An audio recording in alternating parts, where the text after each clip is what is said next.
Welcome to We Love That For You, a wedding podcast with personality, perspective, and plenty of heart. We are Chris and Jackie from Limelight Entertainment, and we're here to help you plan your best day ever without the stress. All right, so let's talk about us for a minute, right? So why don't we tell everybody how we first met? Okay, so we first met in 2006 when I found out about your band and started going to see your band. And lo and behold, you and I had gone to high school together, and we didn't know each other in high school, but you told me that we had history class together. I don't remember having. I think we did. I don't remember having. I'm pretty sure we did. I don't remember having I history wasn't cool class. enough to remember, obviously. I don't remember having history class together. He remembers. I just remember that he dated one of my friends in high school, but we never met. But anyway, we hit it off, and that's how we met. Yeah. So, do you remember what our first date was like? Because I definitely don't. I don't remember our first date. We just started hanging out. We were just hanging out on a regular basis, right? Hanging out. I remember you'd text me and be like, "Hey, we're going out to Bar A tonight for Mike's birthday, and are you coming out? And we're gonna do this tonight. Are you gonna come out?" So we just kind of just started hanging out. Yeah, it was just like a mutual friendship kind of thing. Yeah. So we dated for a while before we got serious, right? We dated the whole summer. We hung out for a while. We hung out. We didn't necessarily go on like dates, really. We really didn't right? date. We just hung out and spent a lot of time together. Yeah. That's kind of really how it went. And then, yeah, I mean, it was like a couple months, and then it was like, "Are you my boyfriend?" Yeah, right? And we were driving in the car one day, and you were like, "So what are we?" Yeah. So I was like, "Well, I guess we're dating." It was kind of the same way with the engagement too. So we dated for a very long time before Chris proposed. So, which was fine. We didn't really have a timeline. We were just enjoying each other and not putting any pressure on it. So that was cool. All right. So I think we were both on the same page with that. So how long did it take for you to figure that, like, I'm amazing and I was the one? Just curious. Get out of here. Well, you kind of just know, like you don't want to hang out with anyone else. You just want to spend all your time. You don't even want to hang out with your best friends, you just want to. I just knew, I remember saying to Sarah, like, "I think I'm falling for Chris Marino." And she was like, "Really?" And I was like, "Yeah." But you just know. It was just easy with you. Yeah, same. I remember just always wanting to hang out. It's just easy with you. I would wake up in the morning and be like, "Oh, yeah, just what's Jackie up to?" Yeah, you just feel like lost in the morning. You're like, if you're not together, you're like, "Wait, yeah, what are you doing today?" Yeah, I know, I hear you. So, yeah. I mean, all right. So, this is a podcast about weddings, right? So, yes. So let's talk about the proposal. So, what? I guess let everybody in a little bit on what our proposal was like and what you remember most about it. Well, we had bought a house first, and we had done a lot of work on it. So I remember, that was our priority at the time was making sure that we got into a house, and we, worked on it, made it our own. We did as much work on it as we could. And then we were hosting our first Christmas together, and we were getting ready for the next day. It was Christmas Eve, so we prepped all the food, we did all the things. And I remember you were like, "I gotta go pick up chairs from my Aunt Lisa's house." And you were actually picking up chairs, but you were also picking up the ring, because I think, didn't the ring take a while? And you didn't get it until like... Yeah, I didn't get it until like... the day before? I think it was like the day before, yeah. And your mom had it, and like Chris's mom lives next to his aunt, and he went to go pick up chairs from... You went to go pick up chairs from your aunt, but you went to pick up the ring too. Yes, I did. And then you were like... I remember you said, I didn't want to ask you while you were prepping food for the next day. He's like, I knew it would be a bad time. And I was like, smart. It was Yes. a really smart move. But yeah, no, I remember finishing up and then, taking a shower and getting ready to like sit down and watch a Christmas movie. And we sat down, I think we sat down with a bottle of wine, and you asked me to go check out the new ornament that you bought for the tree. And it was hanging on this ornament. It said like our first Christmas and the year. So that was cool. That's what I remember. Yeah. Yeah, it was definitely fun. It was exciting. I like that it was around the holidays too. That was kind of cool. Yeah. It's fun. Yeah, which the holidays are coming up. So They are. a lot of people might be getting engaged. I bet you they are for sure. So, all right. So I guess we need to let everyone know, like we got engaged on Christmas Eve, right? And then we had our wedding in August. So really only 8 months later. We And planned it fast. we were able to plan everything within 8 months, which was really, really great.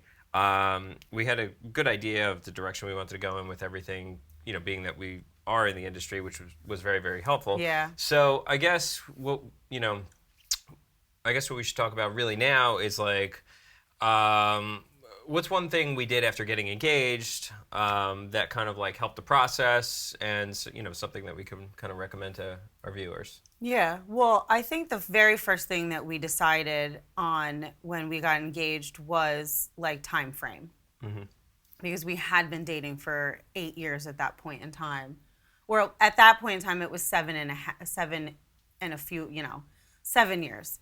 But we had to decide when we were going to get married and what time of the year and things like that. And we both decided that we didn't really want to wait past that next coming year. So it's December now.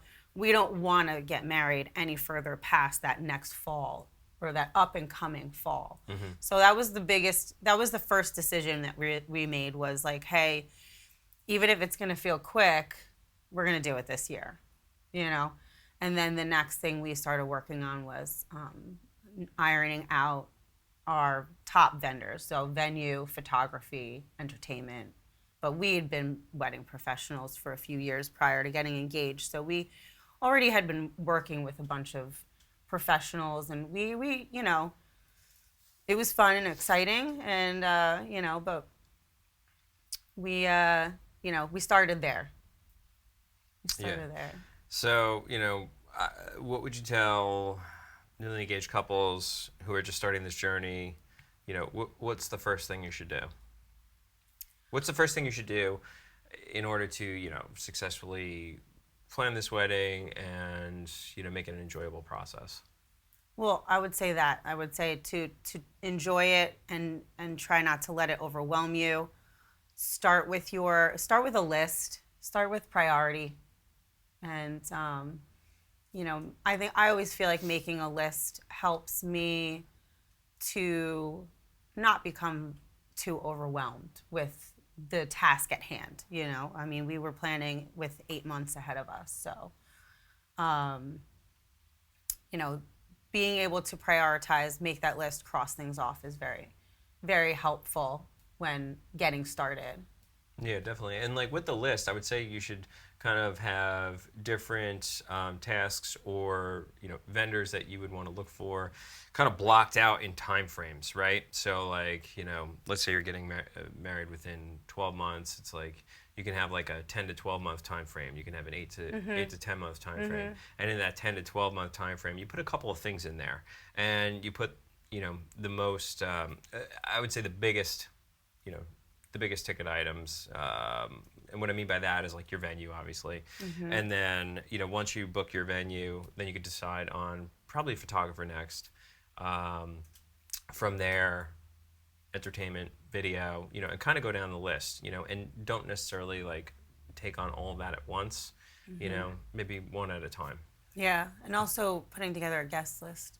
That was probably something at the top of that list too. But yeah, being able to section it off by time frame, like you said, 10 to 12 months out, 6 to 8 months out is also very helpful because it kind of gives you a pace, and it gives Exactly. you a goal in mind. So Yeah, I think a steady pace is good because I feel like one of the biggest things that I hear from, clients is, oh, I'm overwhelmed, but yeah, it usually ends up being that they're thinking about too much at once, and it's like, okay, there's a lot of pieces to the puzzle here, but let's just kind of like take it one step at a time and allow the process to unfold. yeah, It'll all come together, you know.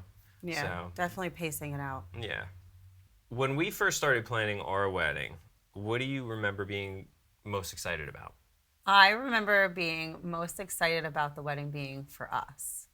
So what do you mean by that? Well, we'd been wedding professionals for a few years prior, and we'd been to many weddings at that point that were everyone else's. So we got to see like what we liked, what we didn't like. So it definitely helped. But being able to make all these decisions and have the wedding and the celebration be for us was the most exciting part. So yeah, that would be what I remember being the most exciting was that it was for us. Party for us. Party for All us. right. We like parties. I So like party for us. we like parties, and when else can you have a party for just you? That's very true. That's very true. To be honest, We don't have any it'd be- parties just for us It would be anymore. really selfish of us if we were like, Yeah. hey guys, party for us next Yeah. week. Parties for us don't happen anymore. Definitely not. They're all for our kids now. How in what way did you make it like a party for us, would you say? Well, whenever I picked things out, I made sure that it had to do with us. For example, as far as like colors go, like obviously teal is my favorite color, but you don't like teal. So it was a matter of like, what color do you like? Oh, I love red. Okay. I don't really love red, but I'm going to go with this. And then, I went and stuck with like the blues, and making those decisions for us.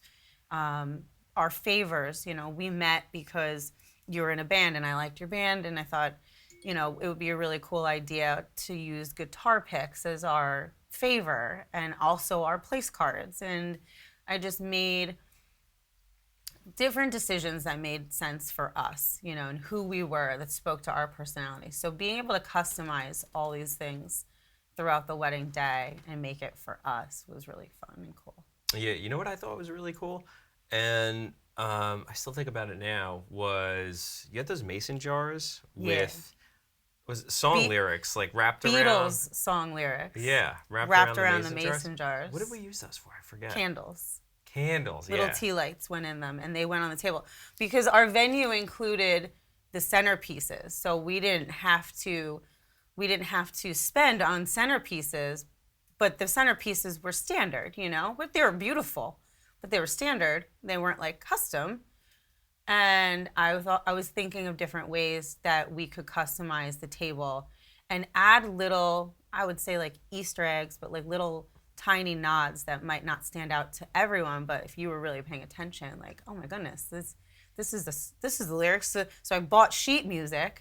Yeah. I bought a Beatles book of sheet music, and I made copies on like a vintage ivory, like sepia brownish paper, and then I made Mod Podged it onto mason jars with like lace and threw tea lights in it, and we put them on all of the tables. Yeah, that was really cool. Mm-hmm. So different little things like that. Just another example of making it you. Us. Making it us. Yeah, making it us, exactly. Yeah. You like the Beatles too, right? Yes, I do. Yes. I could get down with some John Lennon and Paul McCartney. I mean, 20 years in, I should know who you like and who you don't like. Oh, anywho. That's funny. So, all right. Continuing with planning the wedding, like what was the biggest win right off the bat? Like, so I would say our biggest win early on while planning was like getting our venue.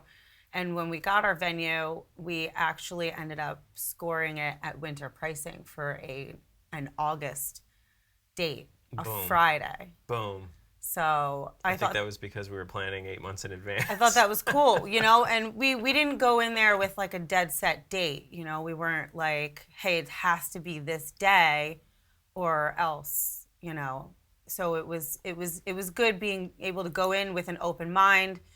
They were able to say, "Hey, we have these dates available, and if you pick one of these dates, we'll give you winter pricing." And I was like, "Cool, 8/8 sounds awesome."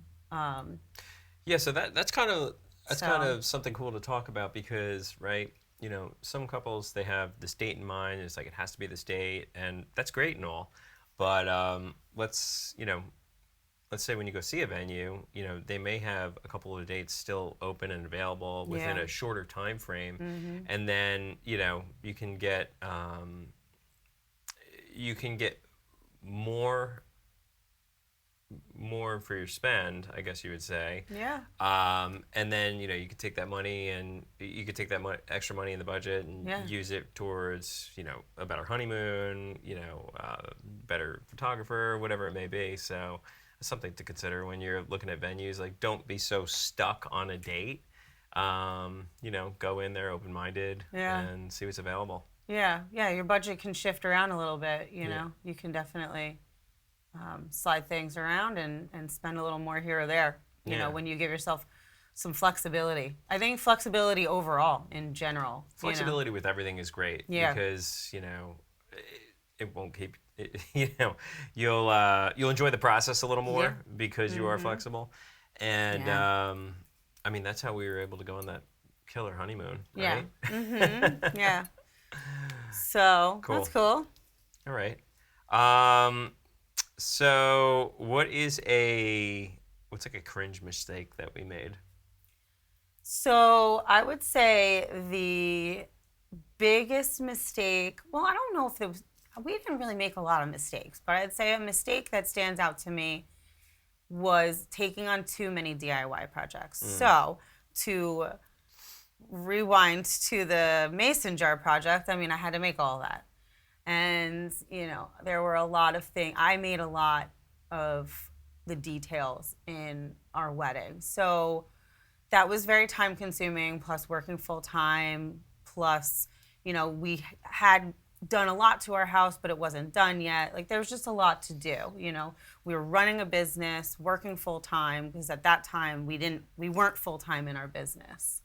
And it was a lot of like after hour work. So on top of all of our work hours, I was DIYing things. I was crafting things, and I was crafting them in bulk because we had a really large guest list. So, if I decided to make custom menus and we have 200 guests, I am making 200 menus. So, Yeah, that's like burnout mode right yeah, there. yeah, yeah. So that's definitely a cringeworthy mistake that I personally made.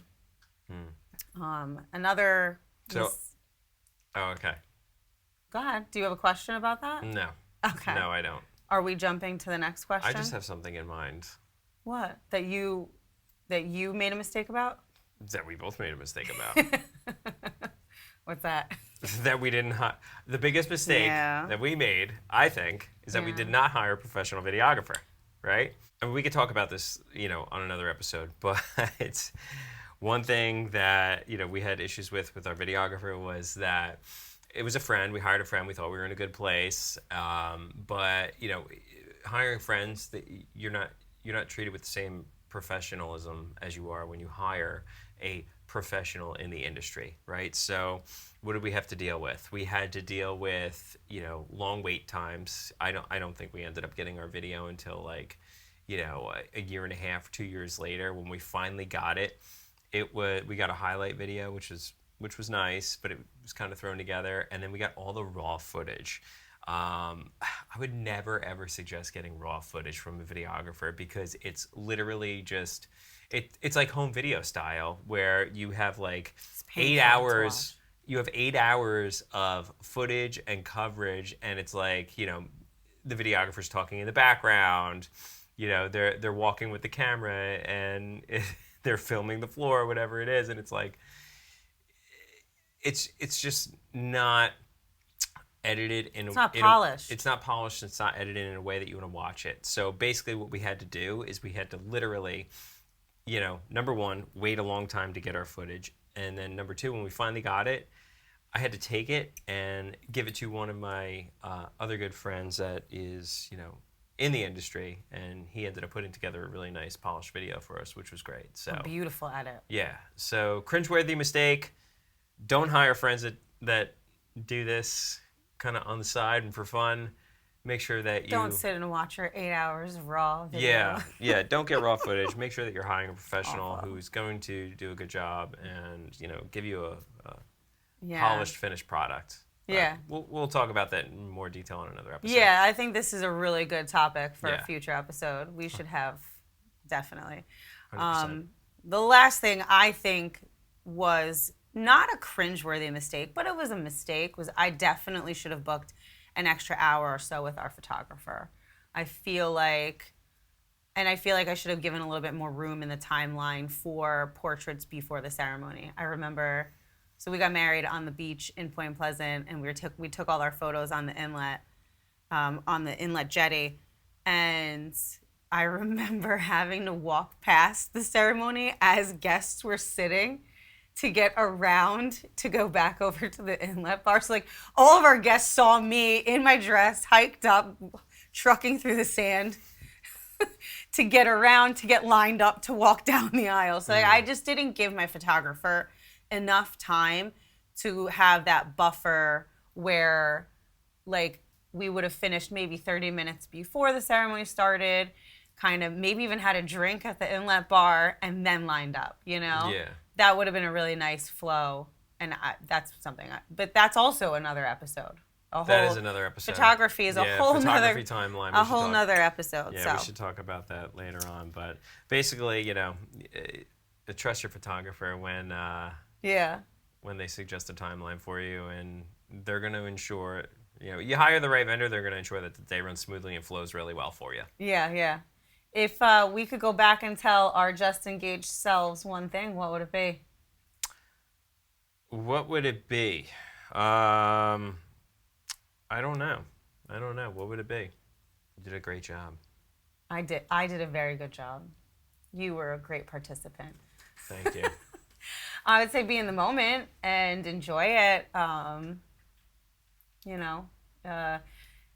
Be in the moment, enjoy it, pace yourself, and don't let it overwhelm you.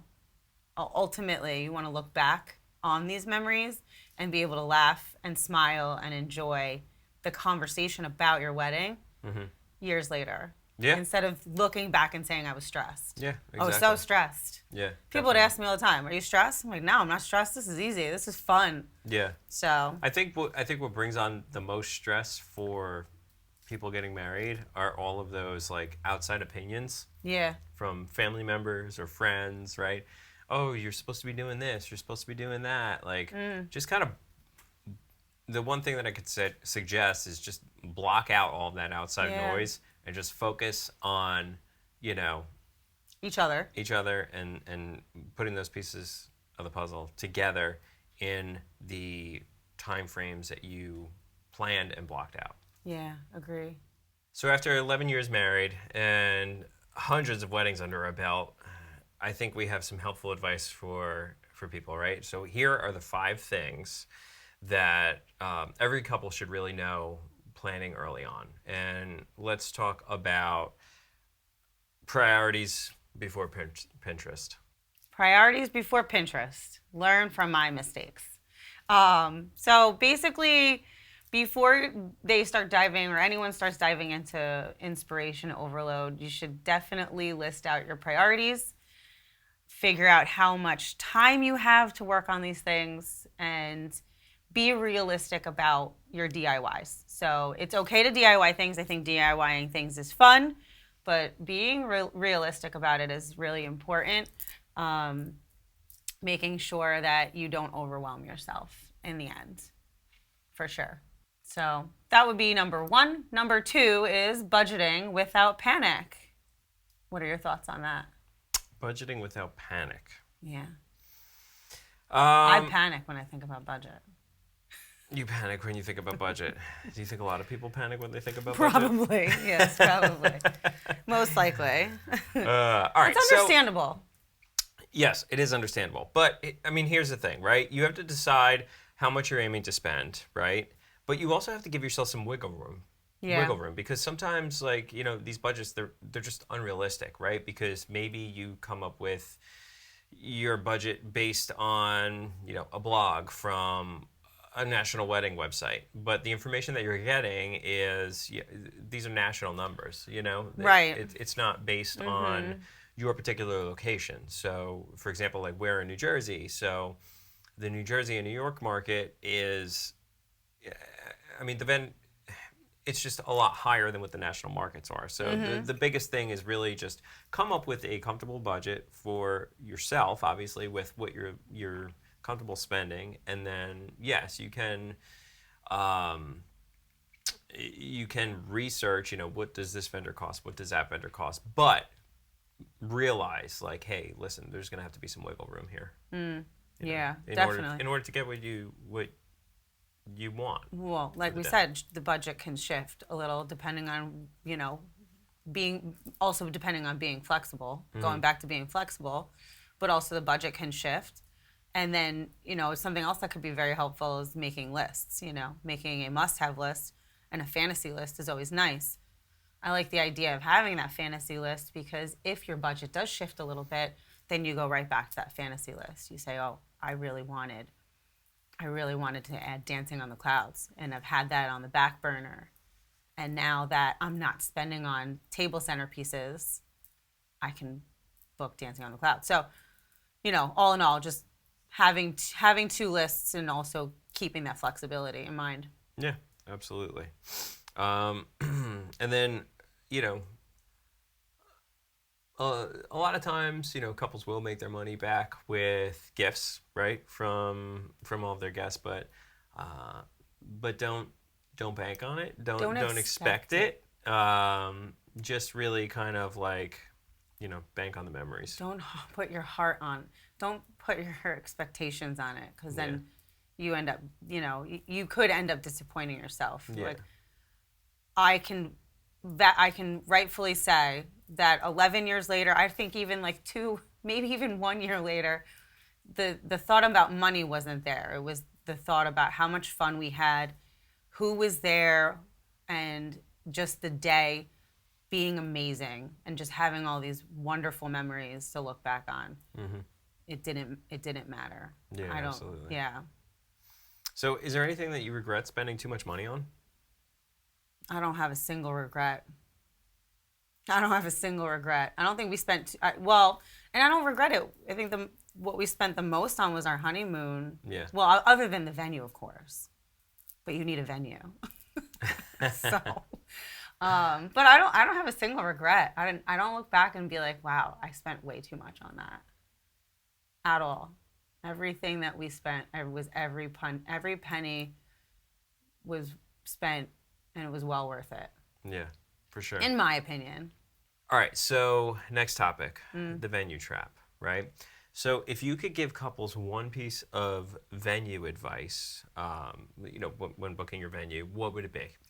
Well, as a photographer, I would obviously want to say that my best piece of advice when looking at venues is to find yourself a property that's picturesque and, has a decent amount of photo locations. You want to make sure that your venue is gorgeous inside and out for, not only for,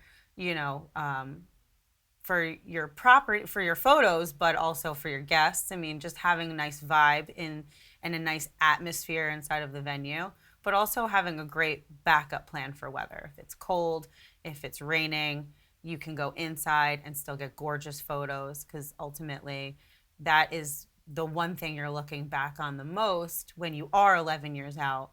So I'd say definitely that. And also another piece of venue advice would be to make sure you book enough time at your venue. It's important to have time at your venue based on your priorities. Are your priorities to get in your dress there? Does your venue allow you to get ready there? How early are you allowed to be there? Those are all important aspects that you need to consider when you are looking at your venue. So I kind of want to circle back for a second. You mentioned that you want to make sure that your venue has really good photo locations, right? So For someone shopping venues, looking at venues, they're not a photographer. How are they going to know, like, oh, this venue has great photo locations? Like, is there any advice that you can give people, like, something to look for? I mean, the first place you can look before you even tour a place is look at their Instagram. I would say look at their Instagram, and if you can visualize yourself in these photos that you see on the Instagram, look at the tagged photos on Instagram, because those tagged photos are not only photos being shared by the venues page, which is your main grid on an Instagram profile, but when you go to the tagged, you're also looking at photos that other photographers have tagged the venue in that may not be on that main grid or that main portfolio. If you can visualize yourself in these photos, if then go tour it. So that's how I would start, by making sure they have picturesque locations on site. Cool. And then of course during your tour, I feel, most of the venues that we work closely with, they're photo focused. So they're going to be like, oh, and you can take your pictures here, and you can take your pictures here. So the right tour is going to make you feel good about your photos. Yeah, so even ask the venue staff when you're there touring. What's the backup plan? Oh, go ahead. Sorry, I interrupted you. Go ahead.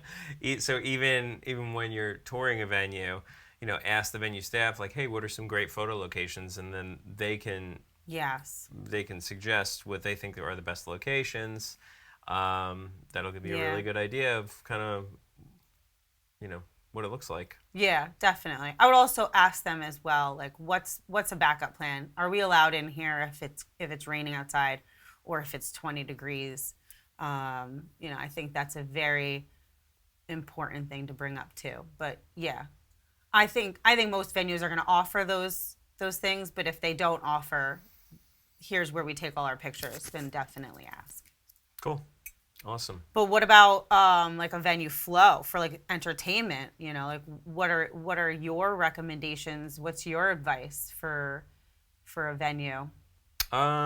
So I would say I would say a couple of things, right? So when you're touring a venue, and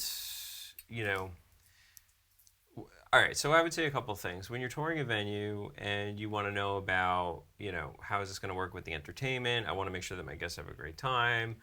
There's a couple of things that come into play, right? So what's the layout of the venue like, right? So the ballroom is, let's say you have a 200-person guest list, right? Like 200-person guest list is, a large guest list. That's great. Is the dance floor big enough for that? Is the dance floor too big for that? Because sometimes if the dance floor is too big, then the dance floor could look kind of empty, right? So, think about the amount of guests that you're going to have versus the space that, people are going to be dancing, having fun, and enjoying themselves on.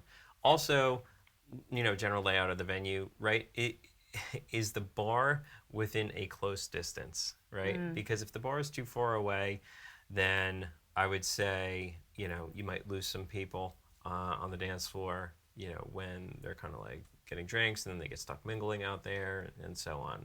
And I would say a lot of the venues that we work on a regular basis in this area, they have a great layout when it comes to everything that I just mentioned. But definitely keep that in mind when you're looking around.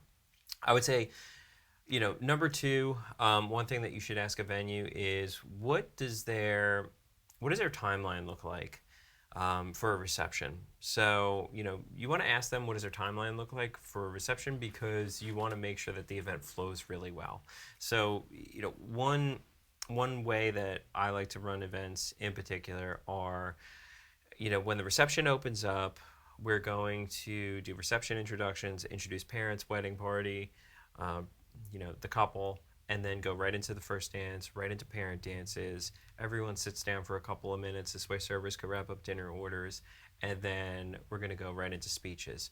Right after speeches, I love opening up the dance floor, get a quick, like, half-hour dance set in before dinner. This way you get people up, you get people moving. They're not sitting for too long and getting, like, kind of, like, irritated in their seats, right? And then after dinner, you dance them for another good 45 minutes. possibly do a cake cutting, and then dance them the rest of the night. So, that's what I feel offers the best flow to an event. So maybe ask the venue how they run their events. This way it aligns with what you're looking for.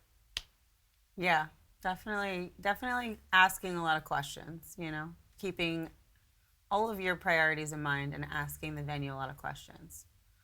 But that'd be pretty cool, though, if there was a bar in the middle of the dance floor, huh? A bar in the middle of the dance. I've never seen that. I have never seen that. Just bring the bar Imagine you're straight to dancing, the you dance just get floor. a drink right there. Yeah. Yeah. I mean, we might be onto something. So, anyway, possible. that was a lot of information, but it's definitely definitely on our radar for a future episode. So, I feel like we could go on and on about venues.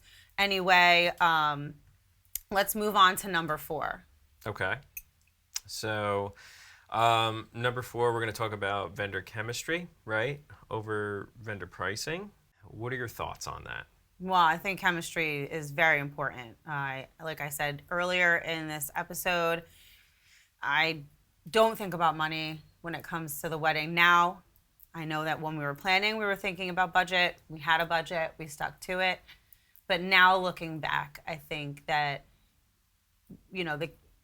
now looking back, the chemistry was always most important. So now that I look back and I have such great feelings about my day, the chemistry was there, and we had an amazing day. That is definitely the most important. That trumps, I feel like anything else. I think that if you connect with your vendors, you're just going to have an amazing day. I feel like if they're friendly, they're easy to talk to, they listen to you, and they hear your concerns, and they help you plan, and they help you feel much more at ease about your concerns, I think there's nothing more valuable than that. Yeah, definitely. I mean, because you're with these people all day long on your wedding day, which is one of the most memorable days of your life. So you want them to have a good, positive energy. You want them to be uplifting, and everybody's there to work together to make the day awesome. So chemistry definitely comes over pricing for sure. Super important, and they should make you feel confident too. Exactly. They should make you feel confident in themselves. They should make you feel confident in yourself. So especially with photography, videography, you want to feel confident, but you should also feel confident in your vendors because it's just going to make your day feel easy and stress-free and fun. You won't be worried about the little things like, oh, are they going to show up? Or, oh, is something going to go wrong? Like, you don't want to go into your day already anticipating those things. Like with anxiety. Yeah, you don't want to go into your day already anticipating those things. You want to go into your day with positive energy. Everything's going to be amazing because then it will be amazing. Mm-hmm. Yeah. So. Absolutely. Yeah. Cool. And you also want them to bring the calm. You want them to bring, the calm to the day. And it all fits together like a perfect puzzle. Yeah, absolutely. So for anyone, shopping around for vendors, like, what would you say is a sign that the vendor is the right fit? When conversation's easy, when you can voice your concerns and you're feeling heard. When you voice your concerns, they receive them, and their answer to you makes you feel confident in them. Mm-hmm. That's when I think that they're the right fit. Yeah, 100%, absolutely. I couldn't agree more, and I don't even know if I could add anything to that. I mean, maybe if you're online looking at the reviews and the reviews are speaking to you, and you're like, that's exactly what I want. I mean, that seems like a given, but I would say more comes down to, like you said, speaking to them. Mm-hmm. It's almost like you're talking to a friend that you've known for a long time, and you're being heard. Yeah, for sure. Cool. So number 5 is protect your joy early, and I couldn't agree more with number 5. Making sure you set your boundaries and remembering why you are here. Bringing that positive energy, making sure that you make this the joyous day that you can, or make that, bring joy and experience joy and just have a great day, is really, really important. All right. So on the subject of protecting your joy early, Mm-hmm. right? When you look back at couples that have had great wedding days, like, what do you think their secret was? What was it? They just were positive and they were in the moment and they were, in love and not worried about all the little things. And part of the reason why they were not worried about all the little things is they hired a great team to support them. So when you can let go and be with each other and just have fun and enjoy everything and be joyous, it reflects in your photos, it reflects in your video, and that's when I think you will have the best wedding day. That's the secret, is just being flexible, going with the flow, bringing positivity, enjoying everything. And the best way to do that is just to set your expectations, but adapt when things don't go as planned. Adapting is extremely important. You want to be able to enjoy everything, and when things don't go as planned, you just kind of got to roll with it. You got to go with the flow. All right, so at the end of the day, if you're starting your wedding planning journey with these 5 things in mind, you'll always be ahead of the game, right? So a quick recap is Pinterest. Don't overdo it. Don't overdo it. Don't overdo it. All right. Budget. Make sure that there's some wiggle room. Things can shift because things are going to shift. And don't overthink that either. Mm-hmm, mm-hmm. The venue vibe. You want to make sure your venue is on vibe with what you're looking for. The pictures, you can visualize that yourself in the pictures. Mm-hmm. Absolutely. Vendor chemistry. Make sure that you connect with that person on the phone, in the meeting, whenever it is. Yeah. Make sure they feel like a friend, because they're going to be with you all day long, right? And months beforehand. And months beforehand. And they're really the ones in charge of making sure that everything flows well for you that day. Yeah, yeah. And number 5, my favorite one, is protect your joy. So protect your joy. Bring the positive. Bring adaptation. You want to be able to go with the flow in order to enjoy the day. I agree. And it'll reflect everywhere. So it's a joyous day, so bring your joy. Okay. Or protect your joy.